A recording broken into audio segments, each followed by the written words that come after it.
If you saw The Substance and thought to yourself, this would be a lot better if it was way grosser, your prayers have been answered.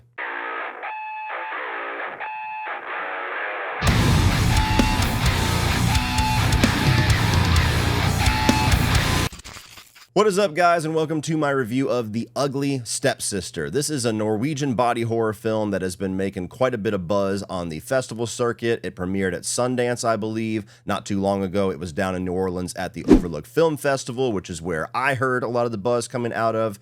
And this is basically a body horror take on the classic Cinderella story. But rather than experiencing that story through the eyes of Cinderella, we experience it through the eyes of one of the quote-unquote ugly stepsisters who is in competition with Cinderella for the hand of the handsome prince. And while the Cinderella character, who's called Agnes in this film, is a lot more traditionally beautiful on the outside, Elvira, the lead of this film, is way more driven and way more determined, and we find out in some very sick and nasty ways that she will do literally anything to win. So is The Ugly Stepsister a worthy successor of The Substance? Is this the film that you need to keep your eyes out for in 2025? Is all of this sick and twisted buzz that has been out there absolutely merited with this film? Well, really quick before I answer all those questions, the one thing I kept thinking during this film is, man, while Elvira is going through all of this torturous process to become beautiful, it would have gone down a lot smoother if she had Raycon's everyday earbuds. So check out the sponsor of today's video,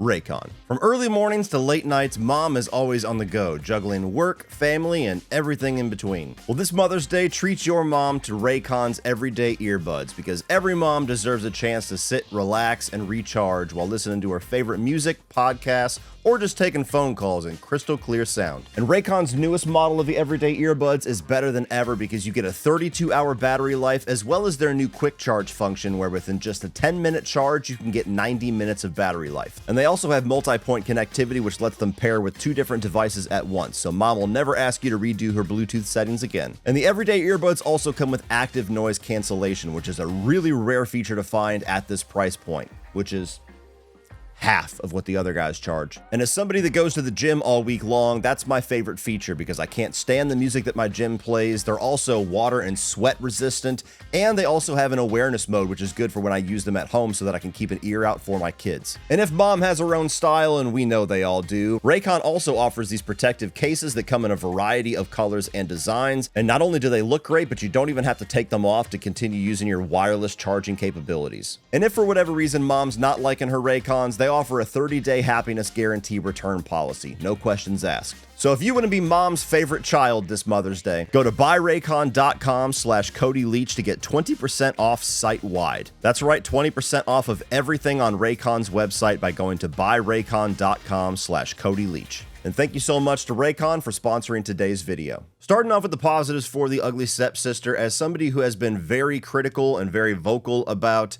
my issues with this recent trend of taking classic fairy tales, classic Disney stories and characters and doing a horror spin on them, this is one of the most genuinely creative and genuinely horrifying takes that I've seen so far. It's not just basically turning it into a slasher. It's not even going for some of the more campy and slapstick stuff that I really enjoyed in Screamboat. This is genuinely taking a horror take on a classic story, and it's very inspired by the Grimm edition of the Cinderella story, where the ugly stepsisters are literally chopping their feet up to try to match the crystal slipper that they have to slip in to get the hand of the prince. And so that is where a lot of the inspiration of this movie came from, is that dark, twisted take on a classic fairy tale. And I think if we go down that road and take inspiration from this movie, we can get a lot more really interesting and truly horrific stories out of those classic tales. And what I liked about it was not only did it take a lot of the classic elements of that story and put a very sick and twisted spin just visually with what they're going to do with it, but it also kind of flips the thematic element of the story on its head, where the original classic Disney story is about the natural beauty of Cinderella, and she's the victim and she's the one who's being held hostage essentially by the wicked stepmother and the ugly stepsisters, and it's this big victorious moment when she's able to break out and become quote unquote the belle of the ball and get the hand of the prince. And this takes the opposite stance of The ugly stepsister being the victim, where Agnes, our Cinderella character, is naturally beautiful. All the guys want her. She doesn't have to fight for affection. She doesn't have to fight for the approval of the men, the patriarchy in this time period.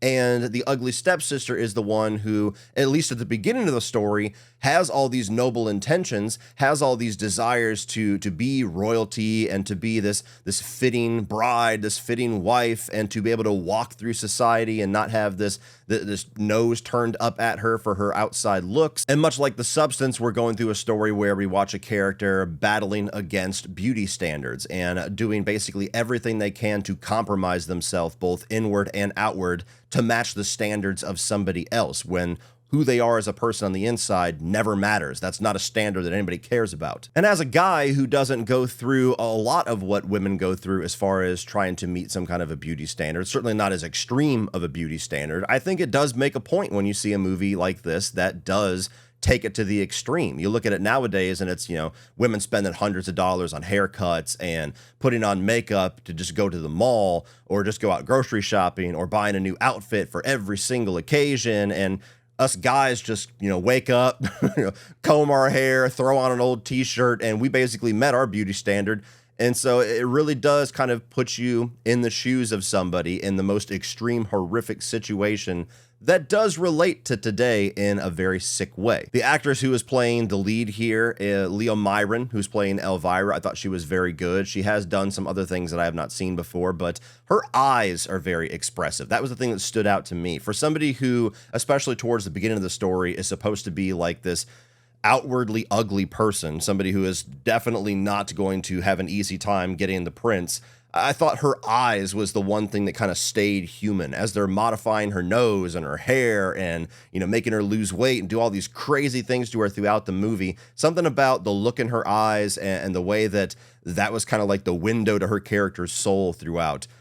Just was really captivating for me. I don't know. That might sound strange. It might sound a little over the top, but there was just something about the way that she had this look throughout the entire film that was kind of the entire key to the character for how I experienced it. The look of the film was very interesting. It has a very distinct style and visual to it that really did feel like this nightmarish fairy tale come to life. Of course, it is a period piece film, so there's a lot of that kind of old, unconventional looks to people's dresses and the way that the architecture is and everything, but even the outside, the wilderness sides of things when they're out in the woods, but even events that were very conventional for that time, like the ball where everybody's dressed up and has their big giant fake hair and corsets and they're doing these little dances. Like, on one hand, you look at that in a Disney film, it's this very cool period piece, fairy tale, princess aesthetic. You look at it through the lens of this film, and the whole thing just feels sick. The whole thing just feels weird. It's like Hellraiser Bloodline or something, where just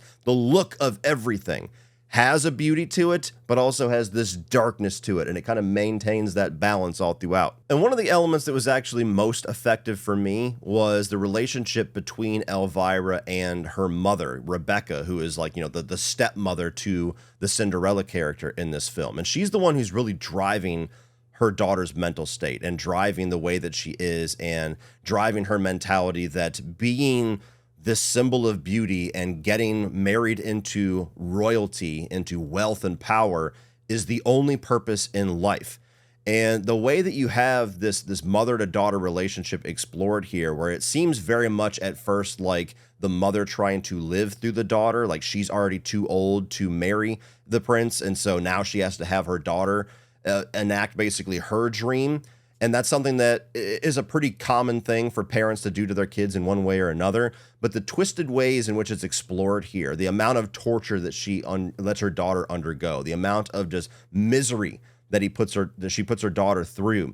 Something about being a parent, that was the most sickening part of the film for me. Even though it wasn't like the most overtly visual part of the horror, where it's more so what Elvira is going through physically, that was the psychological side to me that really got a reaction. The more that it went on, the worse that it got, the sicker that relationship was, and the more that I genuinely despised Rebecca, the stepmother character.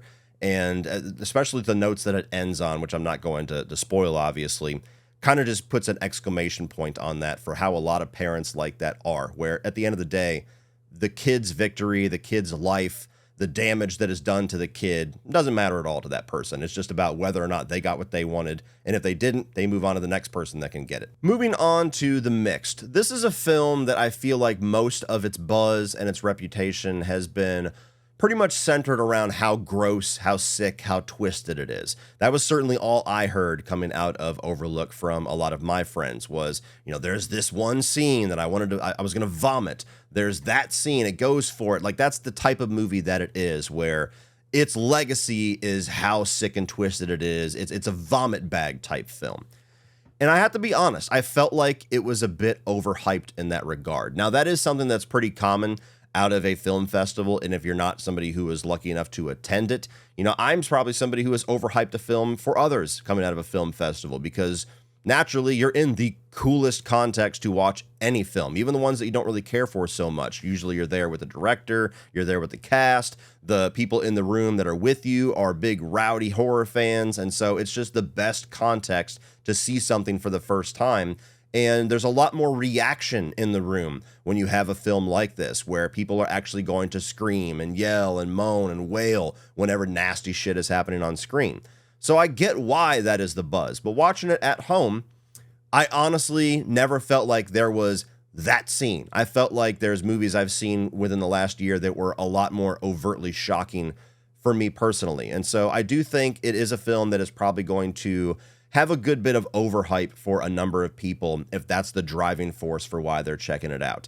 And alongside that point, I do think the film is too reliant on shock value. I don't really hear a whole lot of people seriously buzzing about the story or the themes or the characters here, because unfortunately it is a movie that has come out less than a year after The Substance, and it's dealing with a lot of the same things. I've heard that this was written and produced before The Substance and just happened to be released later, but regardless, pop culture-wise, we have all seen The Substance a number of months before this, and so while I don't think that means you can't have a film that's similar and exploring the same things and be good, because this is, I do think it kind of dulls the overall effect of everything else. And so this movie really goes for leaving a mark with its shock value, with its violence, with its nastiness. And I just don't respond as much to those type of films. Of course, I like some carnage candy. I do like when a movie goes for it and it goes for the extremes if they do it well. But if that's pretty much the main mission, is just to twist my stomach, is just to make me feel sick, I just don't really get a whole lot out of those experiences. Some others might more than me, but I feel like a film that's relying on shock value, it's making up for some flaws elsewhere in the movie making process. So when I finished this film and the credits rolled, that was the main thing that I thought was like, okay, this is definitely a film that's going to turn some stomachs, but I wish it just had a little bit more on its bones than that for me personally. And now moving on to the negatives. And this is somewhat an extension of what I was just talking about in the mix, but I really do feel like it's its own category, it's its own discussion. So along with all of the shock value the film is going for with gore and with the vomit-inducing nasty visuals, there's also a good bit of shock value that they're going for with sexually explicit content in here. And let me tell you, I am so far away from being a prude that if you're getting me to say that was a little too much, that didn't need to be there, I think you did a lot. Okay? Like, you did a lot in this film to get me to go there. But there were certain segments here where I'm just like, I didn't need to see that. Now, like, foreign films have always been much more explicit when it comes to sexual content than in America. We're a lot more prudish here with our films, with the NC-17 and the X-rated and things like that, where you'll see things on TV that we don't even show in movie theaters in America. So it is a different culture. But when you have a scene where a woman is bending over and her skirt's up and it's showing everything, and then it immediately cuts to a dude's hard dick, and then they start fucking, and then all of a sudden you get like this jizz visual, like, that's just one sequence. And even in that moment, I was like, why the fuck do I need to see that? Like, you could show them humping the goddamn barn. I get what's going on. I don't have to see every single detail of all this shit. So that was the side of the shock value where I was just like, all right, I don't respond to that at all. And that just really felt like nastiness in there for the sake of just making this as extreme as possible. It didn't add anything to the experience for me. It did, in fact, take away. I also felt the movie was maybe 15 minutes too long. It is a bit of a slow burn, especially in the first half or so before it really starts to go for it with the more horror side of what is happening. but there were a number of spots where I feel like it just drew things out a little bit too long. This was an experience that I was starting to kind of look at my watch, which is, again, something that happens when you watch something at home with a screener versus being in a theater and being more locked into the experience. But I do think the movie could have been shortened up a bit, would have been a little better experience. And my final negative, I'm not going to get into too much detail with because it deals with the ending of the film. I totally got what they were going for, and there's a certain interpretation of what's happening that is a little bit of a hopeful ending, I guess, but I wish they would have been a little more overt with making it more of a happy feeling ending. It really does keep that kind of dirty nature of the entire film. And so I think with how nasty the movie is, with how brutal it is, with how miserable it is for most of the runtime intentionally, I think tonally you could have used a little bit more of that counterbalance by the final 5 minutes or so of the film. Again, narratively, I get what they're going for, and they kind of achieved somewhat of what I'm asking for here, but I wish they would have gone a little further with it. And I think what they were going for would have hit just a little bit harder for me. Overall, guys, if you enjoy body horror films and you really liked what The Substance was going for last year, check this out because it's going for a lot of the same things, but takes things in a very different direction. And also, if you're somebody who's been very skeptical of horror takes on fairy tales or Disney characters, this is one that I would encourage most people to go check out because it's not just kind of the low-hanging fruit slashers like a lot of them have been going for. It's really trying to spin the story in a very twisted way. Just know that this is a film that's absolutely going for shock value, and some of us out there don't respond to that as much as others. But keep an eye out for this. It should be coming to Shudder through IFC at some point soon, or you can go out in theaters and check it out right now. Well, that's it for this one, guys. Be sure to check out Rincon in the video description below. If you enjoyed that and want to see more, click over here for all of my 2025 new release reviews. And I'm also going to put my review of Sinners, which was the other new release that came out this weekend. Like, share, hit that subscribe button so you don't miss everything in the future. And as always, remember, opinions are like assholes, but that doesn't mean you have to be.